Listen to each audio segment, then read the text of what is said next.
Have you ever been frustrated at God's silence to you? Maybe you've prayed and prayed and prayed about a particular thing and you just don't hear anything from God. You just don't hear anything. And okay, you're not expecting that there's going to be some sort of, miraculous sign in the sky. That'd be nice, but you're not expecting that.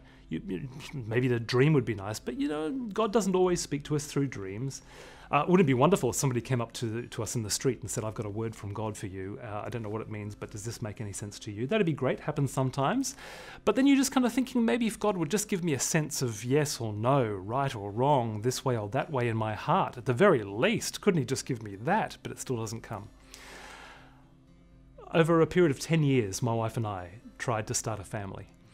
And we tried IVF, we tried adoption, we tried special diets, we tried chiropractic. You'll try anything, really, won't you? We had numerous opportunities for healing prayer, and none of it actually worked. And I've got to say, during those 10 years, Maren and I were in a position where even hearing God say no would have been a mercy to us. Even hearing God say, no, this is not my plan for you to have a family. Let's grieve, let's move on because I've got something else for you. But we didn't even get that.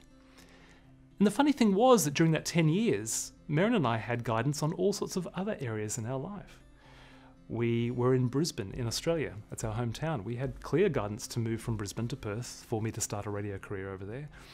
We had clear guidance a few years later for Maren to start a new career in medical statistics when she'd be doing something else completely different. Really found her spot. We had clear guidance to move from Perth to Sydney to start a particular radio program and do other things like that. Very clear guidance in other areas of our lives. But then when it came to asking him about this whole area of our family, complete silence. Why is that?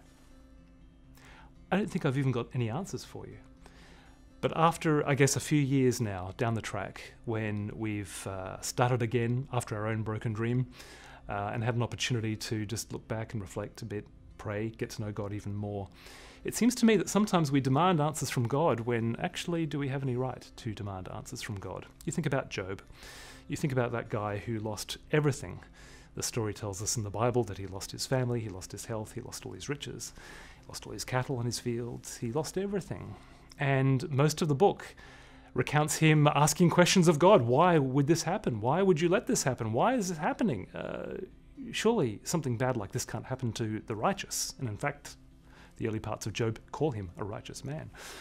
So he's trying to wrestle with these things, question, why, God, why? And there's friends around him that have got their own little theories as to why this has happened to him. Around chapter 38, 39, 40, God breaks his silence. He's been completely silent for most of the story. He breaks his silence, and what does he do? He comes and displays his glory, his greatness. He says, where are you when I look after the animals in the world? Where are you when I bind up the heavens and then I let go of the thunderstorms? Where are you when I do this? He just simply talks about his greatness and his glory. Does he answer any of Job's questions? Not one of them. But at the end of the book, we find Job saying, my ears had heard of you, now my eyes have seen you. So there is something, I guess, in the whole experience of silence of God to us that is an opportunity for us to maybe hang on to the previous words he said to us, let them ring a little bit louder, a little bit longer in our lives. I think there is something in the silence of God of actually recognizing there are times when he says, I'm not going to tell you. That's not my role. Your role is to follow. If you've really given me your life, well then it's time for you to follow, whether you know what I'm doing or not. But also recognize that during that silence, when you're looking for guidance, you're not too sure, yes, no, right, left, that he is doing something. God's silence never means his absence.